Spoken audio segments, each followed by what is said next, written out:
வணக்கம். உங்கள் ஜாதகத்துல மாங்கல்ய தோஷம் இருக்கா?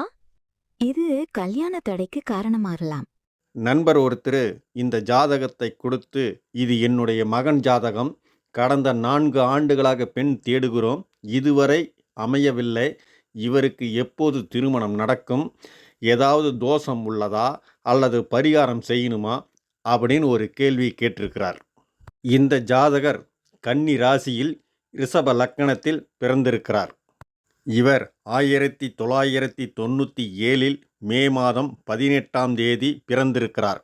இவருக்கு தற்போது வயது 30 ஆகிறது. இவருக்கு லக்கணத்தில் இருந்து 4ஆம் இடத்தில் செவ்வாய் இருப்பதால் இவருக்கு செவ்வாய் தோஷமும் இருக்கிறது. கூடவே மாங்கல்ய தோஷமும் இருக்கிறது.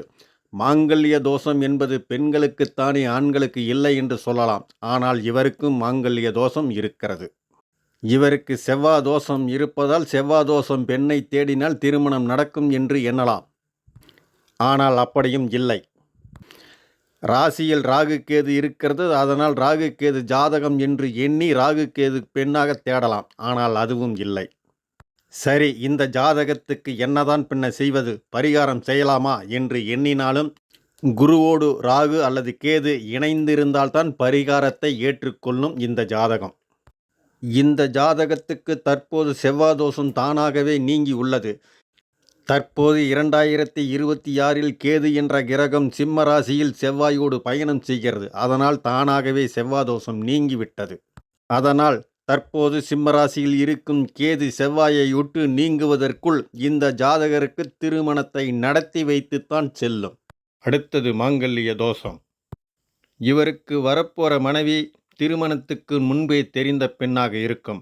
அந்த பெண் திருமண மேடை வரை சென்று திருமணம் தடைப்பட்ட பெண்ணாக இருக்கும்.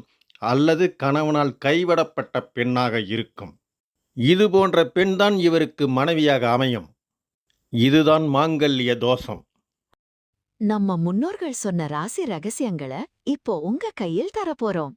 நவீன தொழில்நுட்பத்தோட உங்க ஜாதக பலன்களை உடனுக்குடன் இப்ப நீங்க தெரிஞ்சுக்கலாம்.